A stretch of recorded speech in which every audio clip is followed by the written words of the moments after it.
Eram 11h42 da noite de uma terça-feira chuvosa no centro de São Paulo, e a garoa fina e gelada típica da terra da garoa misturava-se com o cheiro insuportável de urina lixo queimado e a fumaça adocicada e podre do crack que emanava do asfalto da rua Helvétia, no coração pulsante da Cracolândia, onde a humanidade parecia ter sido drenada pelos bueiros entupidos. Encolhido sob a marquise de um hotel abandonado que servia de quartel-general improvisado para a gerência do tráfico local, um homem conhecido apenas como Lázaro tentava dormir sobre uma pilha de papelões úmidos que ele chamava de cama há 7 meses. Sua barba era uma massa emaranhada de sujeira e restos de comida. Suas unhas eram pretas de fuligem e suas roupas, um trapo que um dia foi um moletom cinza, cheiravam a uma mistura de suor antigo e podridão que afastava até os cães de rua mais desesperados. Lázaro não era apenas ignorado por quem passava, ele era parte da mobília urbana menos importante que os paralelepípedos soltos da rua ou os sacos de lixo rasgados na esquina.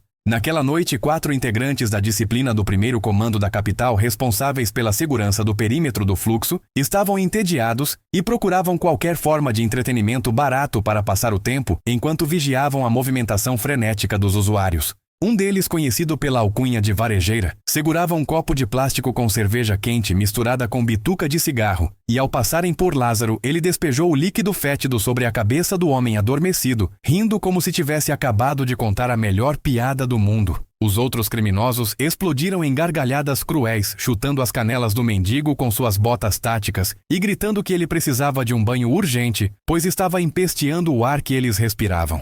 Lázaro não reagiu com raiva, nem tentou se defender, ele apenas se encolheu ainda mais na posição fetal, murmurou desculpas incoerentes com a voz trêmula e limpou o rosto com a manga suja, aceitando a humilhação como se fosse o preço inevitável de sua existência miserável naquele inferno de concreto.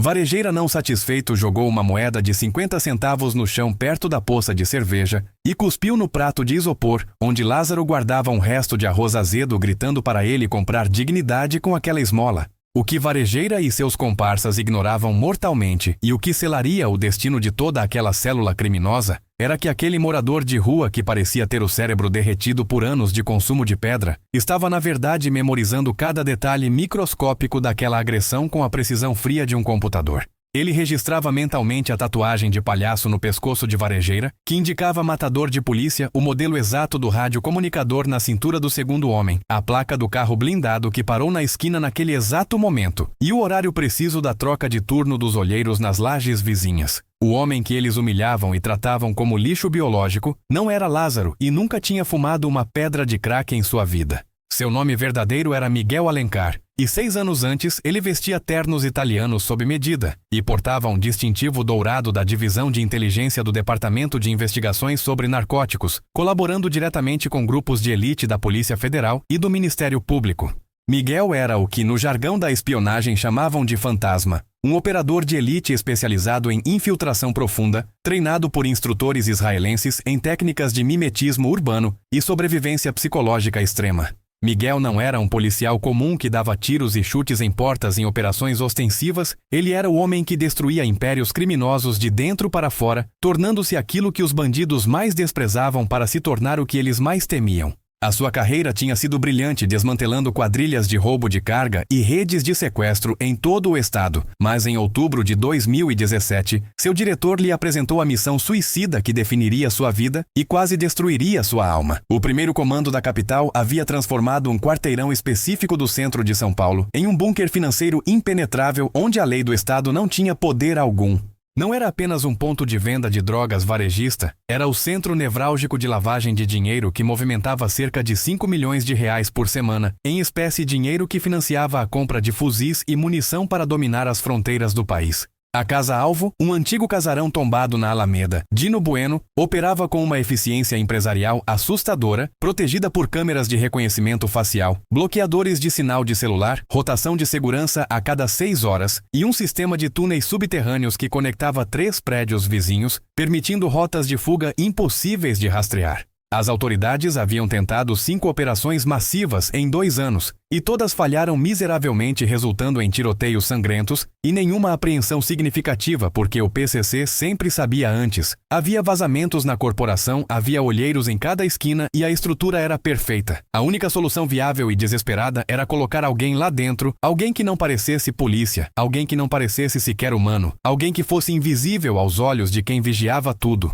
Miguel ouviu a proposta em silêncio absoluto naquela sala de reuniões à prova de som, analisando as fotos de satélite e os relatórios de falhas anteriores, sabendo que aceitar aquilo significava desaparecer do mapa. Significava deixar sua esposa Helena e seu filho de 5 anos, Pedro, acreditarem que ele estava em uma missão diplomática secreta no exterior, sem contato por meses, quando na verdade estaria dormindo no esgoto, a menos de 10 quilômetros da cama quente de sua família. Ele olhou para a foto do filho em sua carteira, respirou fundo, sentindo o peso do mundo nos ombros, e aceitou em 30 segundos, sabendo que estava assinando um contrato com o inferno. A transformação de Miguel foi um processo brutal e metódico que durou 3 semanas em um apartamento seguro na Zona Leste, isolado de tudo e de todos. Ele deixou de tomar banho, permitindo que a sujeira se acumulasse em camadas sobre sua pele, parou de cortar cabelo e barba, deixando-os crescer de forma desordenada e selvagem, mas a parte mais difícil foi a física. Miguel, que era um homem de 85 quilos de puro músculo treinado em jiu-jitsu e muay thai, submeteu-se a uma dieta de fome forçada para perder 12 quilos em 4 semanas, consumindo apenas o mínimo para manter as funções vitais. Ele precisava parecer doente fraco consumido pela vida e pelo vício. Estudou vídeos de dependentes químicos por horas a fio, imitando os tiques nervosos, a fala arrastada, a tremedeira nas mãos e o olhar perdido de quem desistiu da esperança. Psicólogos forenses o treinaram para desligar o ego para matar a reação instintiva de defesa. Ele precisava aprender a não reagir a agressões. Se levasse um tapa, não podia revidar nem tensionar os músculos. Se fosse cuspido, tinha que agradecer. Era a desconstrução total da dignidade humana para construir o disfarce perfeito.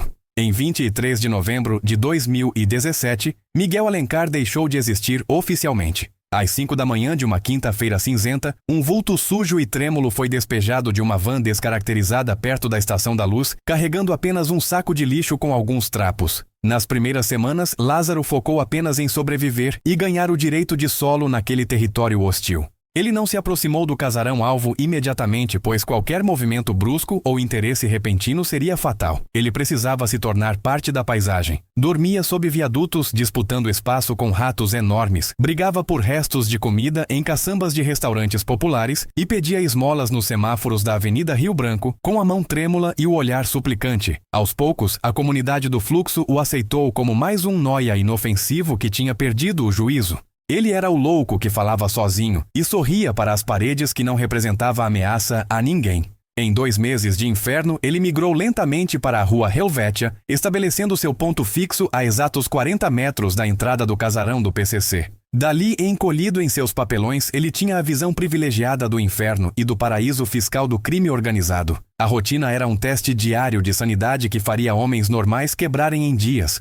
Miguel suportou o verão abafado de São Paulo, onde o cheiro do lixo cozinhava no asfalto quente, criando vapores tóxicos, e as chuvas torrenciais de janeiro que alagavam sua cama improvisada com água de esgoto misturada com detritos. Ele sofria de infecções constantes na pele, diarreia crônica pela comida estragada e dores lancinantes nas articulações por dormir no concreto frio. Mas sua mente permanecia afiada como um bisturi cirúrgico, blindada pelo propósito da missão. Ele não podia usar câmeras celulares ou gravadores, pois os disciplinas revistavam os moradores de rua aleatoriamente buscando armas ou drogas roubadas, e qualquer eletrônico seria sua sentença de morte imediata e dolorosa. Sua única arma era uma memória fotográfica treinada à exaustão e uma pequena caderneta preta velha e suja com folhas amassadas, escondida dentro do forro rasgado de um tênis reserva imundo, que ele usava como travesseiro.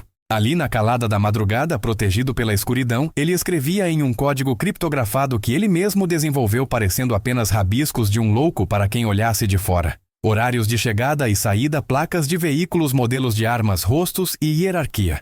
O primeiro contato direto e perigoso com a sintonia aconteceu em meados de janeiro de 2018. 3 gerentes do tráfico saíram do casarão rindo e conversando alto, sentindo-se donos do mundo. Um deles, um homem corpulento e violento chamado Boi, conhecido por ser o braço direito da liderança local, chutou as pernas de Lázaro com força para tirá-lo do caminho, pois ele atrapalhava a passagem para o carro blindado. Sai da frente, lixo, gritou Boi com desprezo. Lázaro não se levantou para lutar, não ativou seus anos de treinamento em combate corpo a corpo. Ele se arrastou pelo chão pedindo perdão, choramingando alto, estendendo a mão suja e pedindo uma moeda pelo amor de Deus. A submissão total de um homem adulto causou nojo e riso nos criminosos, que se divertiram com a cena patética. Eles jogaram bitucas de cigarro acesas nele e riram quando ele se queimou. Miguel recolheu as bitucas com uma gratidão teatral humilhante, guardando-as no bolso como se fossem tesouros. Naquela noite, enquanto fingia dormir tremendo de frio e ódio contido, ele anotou mentalmente cada detalhe sobre Boi. Cicatriz na sobrancelha esquerda, canhoto porta-pistola na cintura, lado esquerdo. Acesso livre ao casarão sem revista prévia. Eles achavam que tinham humilhado um vagabundo inútil. Na verdade, tinham acabado de entregar suas fichas criminais e suas vulnerabilidades para o homem que iria destruí-los metodicamente. Os meses se arrastavam e a humilhação virou uma rotina macabra. O PCC, sentindo-se intocável e onipotente em seu território, começou a usar Lázaro como mascote de suas crueldades sádicas. Em noites de tédio, quando o movimento estava fraco, os olheiros apostavam quanto tempo ele aguentaria ficar parado em um pé só, ou latir como um cachorro em troca de um resto de marmita azeda. Jogavam água gelada nele nas madrugadas frias de julho, apenas para vê-lo tremer. Uma vez, um traficante novato, querendo mostrar serviço e crueldade para os chefes, obrigou Lázaro a limpar o vômito de um usuário na calçada, usando a própria camisa, e depois vesti-la novamente. Miguel fez tudo. Ele limpou. Ele sorriu com os dentes sujos. Ele agradeceu a oportunidade. Por dentro, seu treinamento gritava em agonia. Cada fibra do seu corpo queria quebrar o pescoço daqueles moleques, desarmá-los em 2 segundos e acabar com aquela tortura. Mas ele repetia mentalmente os nomes de Helena e Pedro como um mantra de proteção. A missão era maior que seu orgulho ferido. A missão era maior que sua dor física. A missão era a única coisa que importava. Sua única conexão tênue com o mundo real e civilizado acontecia aos domingos de manhã bem cedo. Um gari da prefeitura, que na verdade era um agente de apoio tático altamente treinado, varria a rua perto de onde Lázaro dormia. Sem nunca se olharem diretamente, sem trocar uma palavra sequer, o gari deixava cair um maço de cigarros amassado perto da pilha de lixo. Dentro daquele maço não havia tabaco, mas cápsulas de vitaminas concentradas, antibióticos potentes para manter Miguel vivo diante das infecções e mensagens codificadas microscópicas do comando. Miguel, por sua vez, em um movimento rápido e imperceptível, deixava sua caderneta cheia de anotações em um ponto cego de uma lixeira específica, que era recolhida horas depois pelo caminhão de lixo. As informações que chegavam ao comando da inteligência eram devastadoras e sem precedentes. Miguel havia mapeado não apenas a célula local da Cracolândia, mas a rota de distribuição completa que ligava o centro de São Paulo à Baixada Santista e ao Porto de Santos. Ele identificou 28 operadores, chave 12 carros fortes, disfarçados de veículos de entrega de móveis e eletrodomésticos, e o fluxo financeiro exato da organização, descobrindo que as terças e sextas eram dias de sangria, termo usado para a retirada do dinheiro acumulado para locais seguros. Mas foi em março de 2018 que a missão mudou drasticamente de patamar, elevando o risco a níveis estratosféricos. Eram 3 da manhã quando uma frota de carros de luxo blindados Land Rovers e BMWs pretas com vidros escuros fechou a rua Helvétia com uma precisão militar. Não eram traficantes de bermuda e chinelo que desciam daqueles veículos. Eram homens de terno bem cortado com postura ereta e fuzis compactos de última geração pendurados no pescoço, o chamado bonde da diretoria. Miguel, fingindo estar em coma alcoólico, enrolado em seus cobertores imundos, abriu uma fresta mínima em seu disfarce, apenas o suficiente para um olho ver. Ele viu descer do carro principal um homem que raramente pisava na rua, e cuja foto estava no topo da lista dos mais procurados da Interpol. Marcos Vulgo, o engenheiro. O contador-chefe da facção em liberdade, o homem que lavava o dinheiro do PCC através de redes complexas de postos de gasolina e empresas de ônibus de fachada. A presença do engenheiro ali naquele lugar sujo significava que aquele casarão não era apenas um ponto de venda ou um escritório regional. Era o banco central do crime organizado. A reunião dentro do casarão blindado durou exatos 52 minutos, cronometrados pelo relógio biológico de Miguel, que pulsava em sincronia com o medo que pairava no ar úmido daquela madrugada. Quando a porta de aço reforçada finalmente se abriu com um ruído hidráulico pesado, o cheiro de ar-condicionado e dinheiro novo escapou para a rua, misturando-se com o fedor de lixo e esgoto. Miguel viu o engenheiro sair cercado por seus seguranças de elite, que varriam o perímetro com olhares treinados e fuzis compactos prontos para disparar contra qualquer sombra suspeita. O contador do crime parecia satisfeito ajustando o nó da gravata de seda enquanto caminhava para o carro blindado. Mas foi nesse breve trajeto de 10 metros que o destino da maior facção criminosa do Hemisfério Sul foi selado por um descuido de arrogância. Miguel, com o ouvido colado no chão frio, captou um fragmento de conversa sussurrada entre o engenheiro e o gerente local Boi. O carregamento do porto está confirmado para o dia 22. O geral quer esse dinheiro limpo, empacotado e pronto para o transporte. Até lá não quero falhas ou cabeças vão rolar. A frase ecoou na mente de Miguel como um trovão silencioso. Aquilo era a peça que faltava no quebra-cabeça mortal que ele vinha montando há meses. O PCC estava preparando uma remessa internacional bilionária, provavelmente cocaína pura enviada para a Europa via Porto de Santos. E aquele casarão na Cracolândia não era apenas um cofre, era o pulmão financeiro que oxigenaria toda a operação.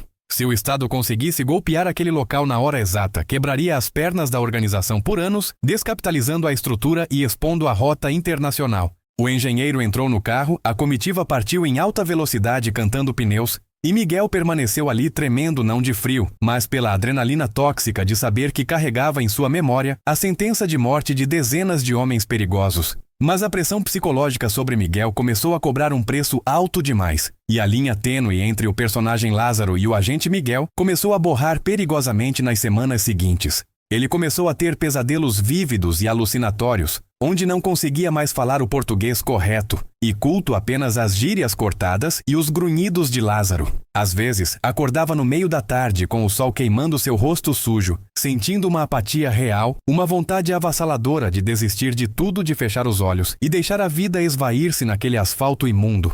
A sujeira estava impregnada em seus poros de tal forma que ele sentia que nunca mais estaria limpo, que o cheiro da Cracolândia tinha penetrado em sua alma e corrompido sua essência. Ele tentava evocar a imagem do rosto de seu filho Pedro, mas com o passar do tempo a imagem ficava turva como uma fotografia velha deixada na chuva, e isso o aterrorizava mais do que qualquer arma apontada para sua cabeça. O medo de esquecer quem ele era, de se tornar permanentemente o monstro que criou para sobreviver, era uma tortura constante. Em maio de 2018, quase tudo foi perdido em um incidente de violência gratuita que testou os limites de sua resistência física e mental. Um traficante novato e paranoico que tinha acabado de subir para a gerência da Boca achou que Lázaro estava olhando demais para a porta de entrada durante uma troca de turno. O criminoso, movido por uma mistura de pó e poder, subiu na calçada e, sem aviso prévio, desferiu um chute brutal com sua bota tática diretamente nas costelas de Miguel. O som do osso quebrando foi seco e audível como um galho partindo no silêncio da noite. A dor foi cegante e branca absoluta, cortando a respiração de Miguel e fazendo sua visão escurecer. Ele caiu de lado instintivamente, protegendo a cabeça, mas principalmente protegendo o tênis onde a caderneta estava escondida. O traficante engatilhou a pistola gritando que ia apagar aquele lixo X9 para dar o exemplo. Miguel sentiu o cano frio da arma encostar em sua têmpora e por um milésimo de segundo seu corpo tensionou pronto para desarmar o agressor em um movimento suicida. Mas ele não se moveu, ele aceitou a morte. Foi a intervenção inesperada de Boi, o gerente cruel, que paradoxalmente o salvou. "Deixa esse lixo aí, mano", gritou Boi da porta do casarão. "Ele dá sorte, é o nosso cão de guarda, não tá vendo que o maluco é lesado?" O traficante hesitou, cuspiu sangue no rosto de Miguel e se afastou praguejando. Miguel passou as 3 semanas seguintes vivendo um inferno particular, com uma costela quebrada, sem analgésicos, sem médico, dormindo no chão duro de concreto, que parecia martelar sua lesão a cada respiração. Cada tosse era uma agonia, cada movimento era uma tortura, mas ele não arredou o pé de seu posto. Ele usou a dor como combustível, transformando o sofrimento em ódio focado e o ódio em disciplina férrea. A virada definitiva aconteceu em agosto, quando a atmosfera na rua Helvétia mudou drasticamente, tornando-se elétrica e perigosa. A movimentação no casarão triplicou, indicando que o dia D estava próximo. Caixas metálicas pesadas do tipo usado por transportadoras de valores entravam e saíam durante a madrugada, carregadas por homens que não eram da região.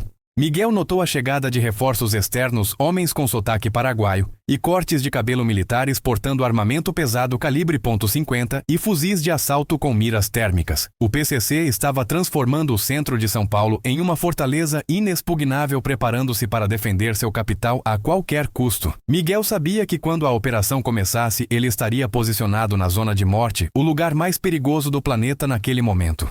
Ele seria o único alvo desarmado e sem proteção balística no meio de um fogo cruzado entre a elite tática da polícia e um exército mercenário do crime. Mas ele precisava avisar o comando sobre a data exata, e o protocolo de comunicação de domingo através do Gari era muito lento e arriscado para aquela urgência. A informação precisava chegar agora, ou a oportunidade seria perdida para sempre. Na manhã de 15 de agosto, aproveitando uma brecha na vigilância durante uma tempestade torrencial que afugentou os olheiros para debaixo das marquises, Miguel fez o impensável. Ele caminhou arrastando a perna e tremendo sob a chuva até um telefone público quebrado na esquina da Avenida Duque de Caxias. O aparelho estava vandalizado sem o fone, mas Miguel sabia que a linha interna ainda funcionava se manipulada corretamente, uma técnica de freaking que aprendeu em seus dias de treinamento de campo. Com as mãos sujas e trêmulas, ele usou um pedaço de arame que guardava no bolso para fechar o circuito diretamente na placa exposta do aparelho. O som de linha discando soou como música celestial em seus ouvidos. Ele digitou um número seguro de emergência que nunca deveria ser usado a menos que a vida estivesse em risco iminente ou a missão dependesse disso. Quando a voz do outro lado atendeu seca e profissional, Miguel falou apenas uma frase em código com sua voz rouca e destruída pelo tempo. O céu vai cair no dia 22. O arquiteto vem jantar. Tragam os talheres de prata. Do outro lado, houve um silêncio breve seguido de um clique metálico de confirmação. A mensagem foi recebida e compreendida. A maior operação policial da história de São Paulo começou a ser montada naquele instante com base na voz de um mendigo que falava de um telefone quebrado no meio do dilúvio. A semana que antecedeu o dia 22 de agosto foi de uma tortura psicológica silenciosa e sufocante. O PCC, paranoico com a quantidade absurda de dinheiro vivo que estava acumulando no cofre do casarão, instituiu um toque de recolher rigoroso na Cracolândia. Ninguém entrava e ninguém saía do perímetro sem ser revistado até a alma. E qualquer rosto desconhecido era tratado como inimigo. Miguel, no entanto, já estava dentro do cerco. Ele era invisível. Os sicários passavam por ele carregando malotes de dinheiro e discutindo rotas de fuga, tratando-o como se fosse um saco de lixo falante. Eles falavam abertamente na frente dele, confiando na sua insignificância. Se a polícia brotar, a gente queima o arquivo, joga granada e foge pelo túnel do esgoto, disse um dos gerentes enquanto fumava um cigarro ao lado de Miguel. Miguel registrou a informação vital. Túnel de fuga confirmado, entrada provável no porão, acesso pelo sistema de drenagem pluvial. No dia 21 de agosto, a tensão era palpável, sólida como uma parede de tijolos. A atmosfera pesada prenunciava a violência iminente. Miguel viu chegarem os últimos reforços e a contagem de homens armados no perímetro subiu para mais de 40. Ele preparou seu espírito para a possibilidade real e estatisticamente provável de não voltar para casa. Ele pensou em Pedro, seu filho, que agora devia estar maior, talvez aprendendo a ler, e sentiu uma pontada de saudade tão forte que doeu mais que sua costela quebrada. Ele esperou que, se morresse ali naquele chão sujo, um dia o menino soubesse a verdade. Que o pai não foi um diplomata ausente, mas um herói anônimo que viveu no lixo para tentar limpar a cidade que o filho herdaria. A madrugada de 22 de agosto chegou fria e sem lua perfeita para uma operação tática. Às 13h45 da manhã, o movimento atingiu o pico frenético. A comitiva do engenheiro chegou novamente, desta vez com 3 carros blindados. Miguel viu o homem descer cercado por 6 guarda-costas de elite. Eles carregavam máquinas de contar dinheiro de alta velocidade e laptops. A porta de aço se fechou com um estrondo final. O cofre estava cheio até a boca. O alvo principal estava dentro. A armadilha estava armada. Miguel se ajeitou em seus papelões, fingindo dormir profundamente, mas seu corpo estava tenso como uma mola de aço prestes a arrebentar. Ele sabia o cronograma de cor, pois ele mesmo havia ajudado a desenhar os protocolos anos antes. Às 4 horas da manhã, o GATE, Grupo de Ações Táticas Especiais, e o COI, Comandos e Operações Especiais, iniciariam a Operação Tempestade. Miguel fechou os olhos e começou a contar os segundos mentalmente, sincronizando sua respiração com o relógio invisível do destino. Faltavam 2 minutos para o fim do mundo como eles o conheciam. Às 4h02 da madrugada, o mundo acabou não com um gemido, mas com um estrondo que sacudiu as fundações dos prédios decrépitos da rua Helvétia, fazendo poeira e reboco caírem como neve suja sobre o asfalto molhado. Não houve sirenes de aviso nem negociações prévias, pois aquela não era uma operação de contenção, mas sim de aniquilação cirúrgica de uma estrutura inimiga entrincheirada. A primeira coisa que aconteceu foi o som abafado e ritmado dos snipers do Grupo de Ações Táticas Especiais, posicionados nos telhados vizinhos, neutralizando simultaneamente as câmeras de vigilância e os 4 olheiros armados que patrulhavam a laje do casarão. Os disparos sincronizados soaram como cuspidas de ar comprimido, seguidos pelo som metálico de corpos e fuzis caindo no concreto.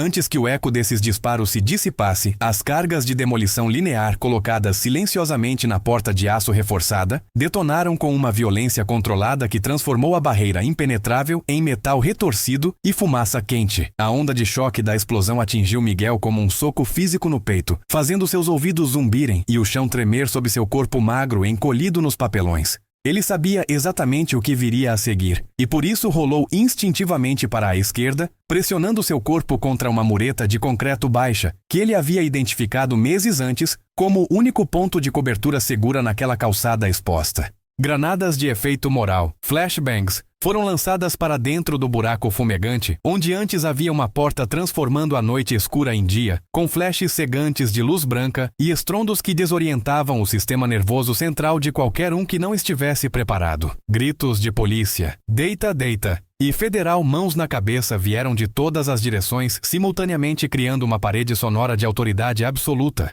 Veículos blindados conhecidos como caveirões surgiram das esquinas escuras bloqueando as rotas de fuga com suas carcaças de aço preto, enquanto helicópteros águia desciam baixo sobre a Cracolândia, iluminando a cena com holofotes de alta potência, que cortavam a fumaça e expunham cada movimento no solo. O PCC, no entanto, não se rendeu imediatamente. Eles estavam protegendo o banco central da facção e sabiam que a rendição significava perder milhões e enfrentar a fúria dos líderes presos.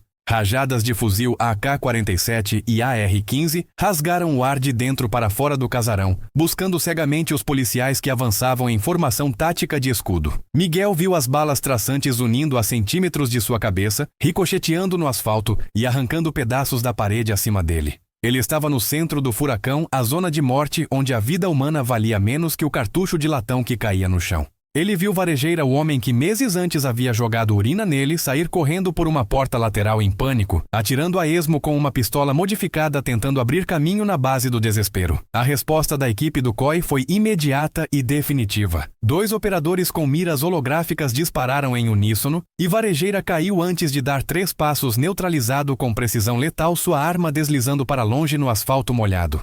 O tiroteio intenso durou exatos 11 minutos, mas para Miguel pareceram 11 anos de guerra contínua. Ele ouvia os gritos de comando tático se misturando com os gritos de dor dos criminosos feridos, o cheiro de cordite e pólvora queimada invadindo suas narinas e substituindo o cheiro de lixo.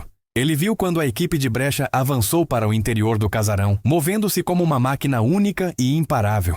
O som dos disparos mudou de rajadas longas para tiros únicos e controlados, indicando que a polícia estava limpando os cômodos um a um. Dentro do casarão, o caos era absoluto. O engenheiro, o contador intocável, tentou correr para o subsolo para queimar os arquivos e fugir pelo túnel que Miguel havia reportado, mas foi interceptado na escada por uma equipe que já sabia exatamente onde o túnel estava, graças ao mapa desenhado na memória do mendigo. Ele foi jogado no chão algemado com lacres de plástico, o rosto pressionado contra o piso frio, a arrogância de seus ternos importados, substituída pelo terror de quem sabe que o jogo acabou. As caixas metálicas cheias de dinheiro foram encontradas intactas, empilhadas no salão principal, prontas para o transporte que nunca aconteceria. Aos poucos o som dos tiros cessou, restando apenas os gritos de limpo e área segura, ecoando pelos rádios. Às 4h20 da manhã, a poeira começou a baixar, revelando a devastação controlada.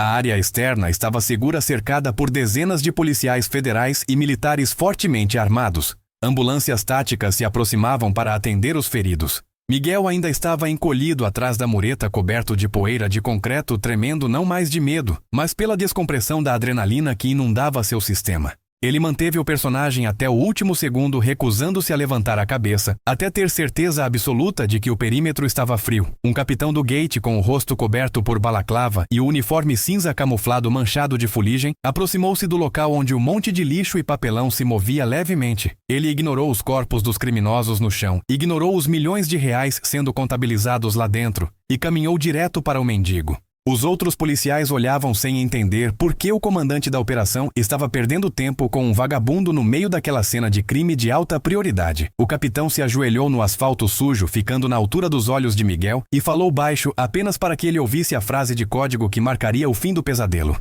"O café está servido, senhor." Miguel Alencar, após 9 meses vivendo como um animal, abriu os olhos. Eram olhos cansados vermelhos, cercados por olheiras profundas e sujeira incrustada, mas brilhavam com uma inteligência e uma humanidade que Lázaro nunca teve. Sua voz saiu rouca, quebrada pelo desuso e pela fumaça quase irreconhecível, mas firme como aço. Sem açúcar, por favor. O capitão assentiu com respeito solene e estendeu a mão enluvada para ajudar Miguel a se levantar. Foi nesse exato momento cinematográfico que Boi, o gerente cruel que estava sendo arrastado para fora do casarão algemado e sangrando levemente na testa, viu a cena. Ele viu o temido capitão do gate tratar o lixo da rua com uma reverência que se dispensaria a um general. Ele viu o mendigo segurar a mão do policial e ficar de pé endireitando a coluna com uma postura militar ereta, que nunca tinha mostrado antes, sacudindo a poeira dos ombros com dignidade. Miguel virou-se lentamente e seus olhos encontraram os de Boi. O olhar do criminoso transitou em segundos da confusão absoluta para a incredulidade e finalmente para o horror puro e cristalino. O cérebro de Boi tentava processar a impossibilidade daquilo.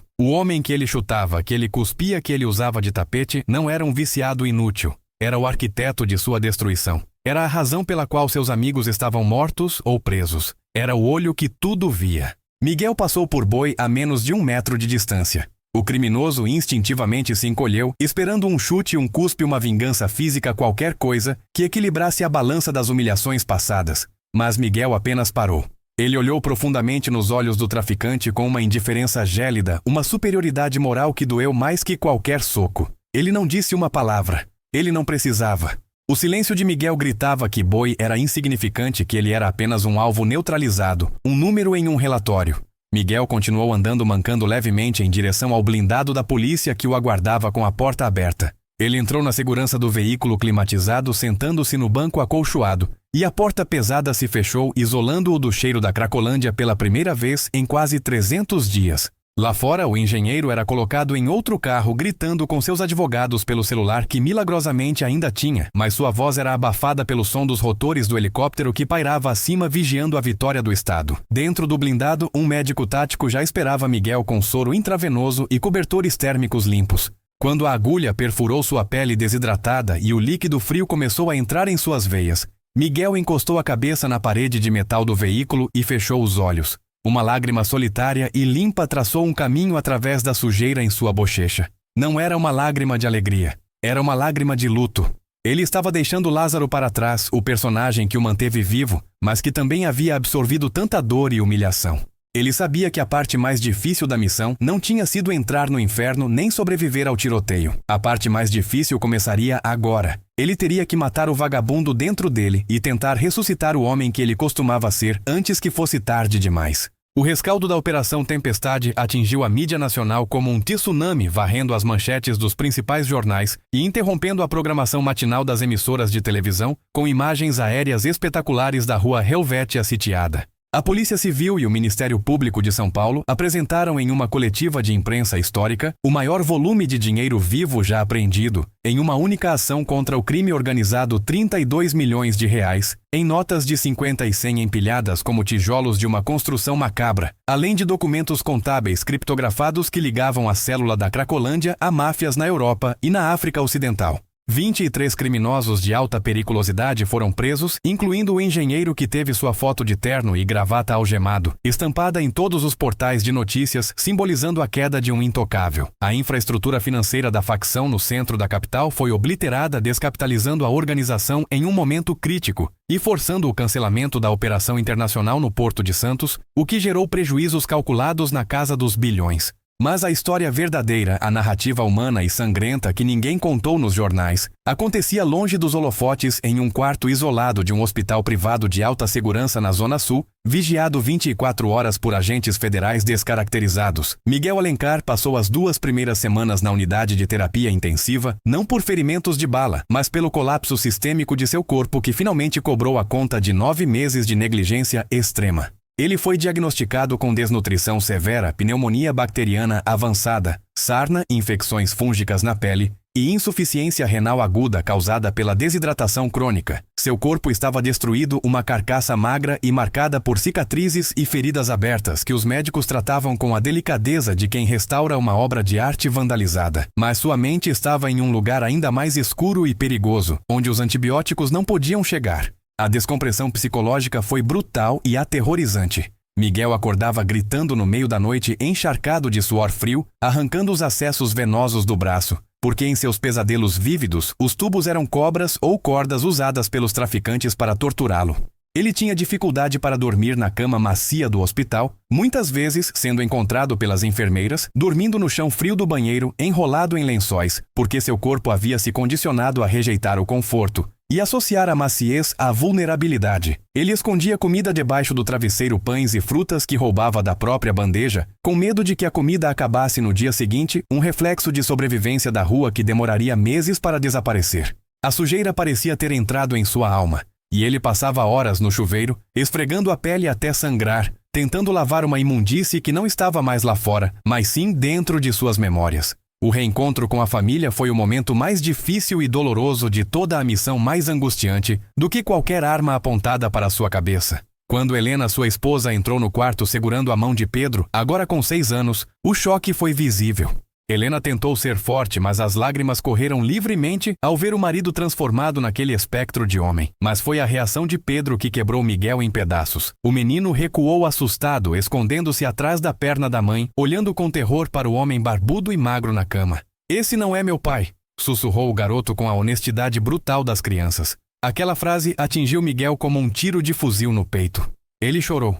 Pela primeira vez em 9 meses, o Homem de Ferro, o fantasma da inteligência, desmoronou completamente, soluçando como uma criança, permitindo que a dor, a culpa e o trauma fluíssem para fora. Foi o início de uma longa e árdua jornada de reconstrução, não apenas física, mas da própria identidade. Miguel passou 6 meses afastado em licença médica, submetendo-se à terapia intensiva diária para reintegrar sua personalidade, para matar Lázaro e trazer Miguel de volta à superfície, para convencer a si mesmo de que ele merecia ser amado e de que estava seguro. Enquanto isso, no submundo do crime, a lenda do vagabundo infiltrado se espalhou como fogo em palha seca, gerando uma onda de paranoia sem precedentes dentro do primeiro comando da capital. A história do morador de rua, que era na verdade um agente federal de elite, virou um mito de terror nas biqueiras e nos presídios.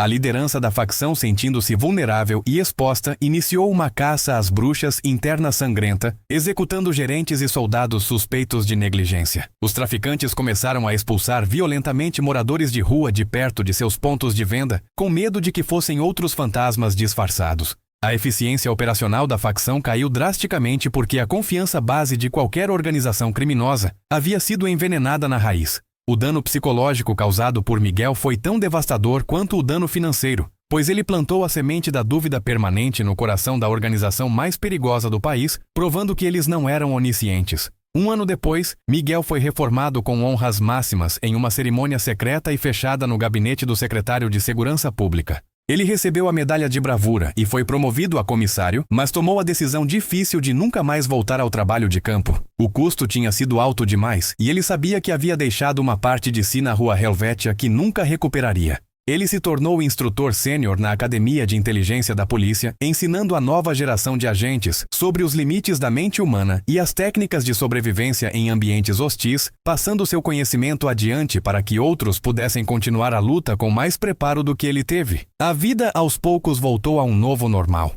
Miguel recuperou o peso, cortou o cabelo e reconquistou a confiança e o carinho de Pedro, jogando bola no quintal e lendo histórias para ele dormir, tentando compensar cada dia de ausência. Em uma tarde de domingo, 2 anos após a operação, Miguel caminhava com seu filho, agora com 8 anos, em um parque tranquilo na zona oeste, longe do centro e de seus fantasmas. Eles tomavam sorvete e riam de alguma piada boba quando Miguel viu um morador de rua sentado em um banco isolado, sendo ignorado pela multidão colorida que passava correndo ou passeando com cachorros de raça. O homem parecia cansado, sujo e invisível, exatamente como Lázaro fora um dia. Ele olhou para Miguel e estendeu a mão pedindo uma moeda com aquele olhar vago de quem já desistiu de ser visto.